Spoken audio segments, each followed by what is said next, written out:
Stop motion animation is rarely used in game development for probably several reasons, but I think budget and time are the most significant. It also requires a great deal of skill to create these set pieces as a fun and engaging action experience. Yet, developer Digital Mind Games is up to the task with their latest release, The Spirit of the Samurai. And while I don't think this game breaks any significant ground in the action-adventure space, its unique gameplay elements and presentation kept me invested long past its shortcomings. His name was Takeshi. Like you, he had the gift of communicating with the tree spirit, the Kodama.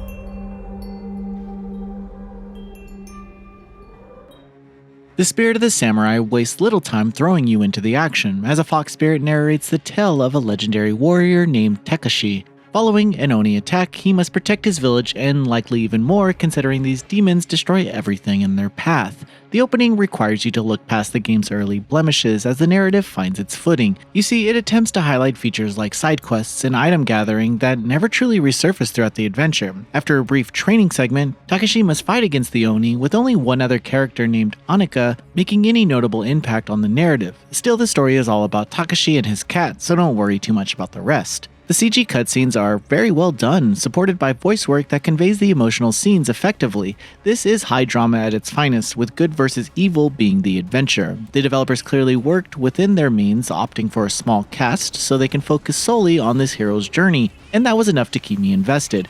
It's not a particularly long game either, but what's here illustrates hundreds of hours of work that is spent piecing together this gameplay. And that's where I'm kind of divided. On one hand, the decision to use stop-motion animation was bold, but it also may have taken more time than initially planned, causing other aspects and quality of life systems to suffer as a result. For example, item gathering, which would have been better automated, requires players to tap a button. Other items are hard to spot, so often I would just be walking through a room after clearing enemies, tapping the button repeatedly. This has the negative result of slowing down the action to a crawl, which isn't ideal for a game like this. Further issues arise with what these items actually do. Many items kinda just do the same thing, as if there was once a crafting element that never fully materialized. In the current form, you offer all your items to an altar for incense, and you can improve your stats at the altar, but you aren't really shown what you're changing stat-wise when allocating these points. Strangely, you can't reduce these points if you make an error or reset them. I found myself just dying and restarting from the last checkpoint since the game doesn't save anything after you spend points. Another issue is just the checkpoint system itself, which can force you to re-watch cutscenes if you die before a fight or a new stage, making the trial and error design feel just way more tedious than it has to be. On the positive side, a standout system lets you customize combos, becoming more involved as you level up. You can decide which attacks to follow up with others, some tied to character upgrades. It's intuitive and adds a much needed variety to the combat. Unfortunately, the menu designs don't reflect the game's creativity, instead presenting a generic tan-colored interface with confusing navigation. The best parts of The Spirit of the Samurai emerge when you actually are playing. Visually, it might remind you of something like Robot Chicken, but once you move past that, it's honestly a fun arcade action game. Enemies can be brutal, stun-locking you and bouncing you around as they gang up on you. There aren't any real crowd control attacks, which kind of sucks given how relentless these enemies can be. You'll actually learn early on not to rush through a stage, which can spawn all the enemies around you, and instead inch forward carefully as you make your way through. Still, arrow-wielding enemies are just downright mean, as they shoot from off-screen and cause countless deaths on my part. The bosses are well designed, I guess, but lack memorable attack patterns. I found myself button mashing through each encounter, and whenever I tried to get creative, I died. This made a dull defensive approach the best way through. You'll also unlock a few other playable characters, Kodama and a cat, but they aren't actually revolutionary, mostly serving to break up the pacing. The bigger problem is that you play as these characters back to back, spending way too long away from Takeshi. The result is messy, and although you might have fun during the brief adventure, it may not keep you hooked. Overall, The Spirit of the Samurai is pretty fun.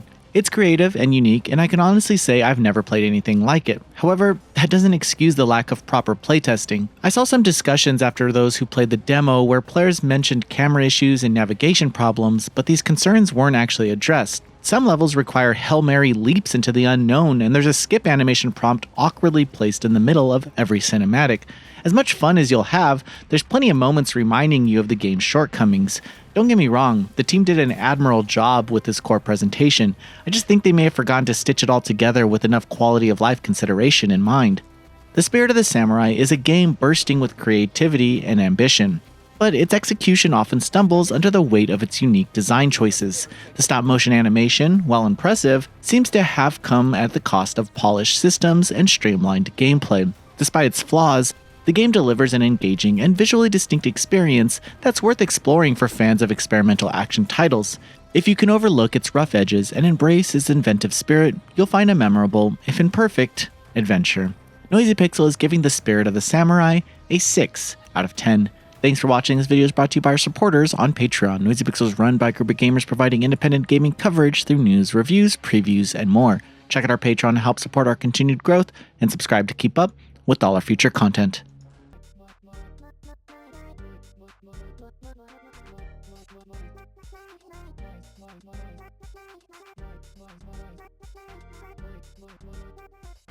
Noisy Pixel.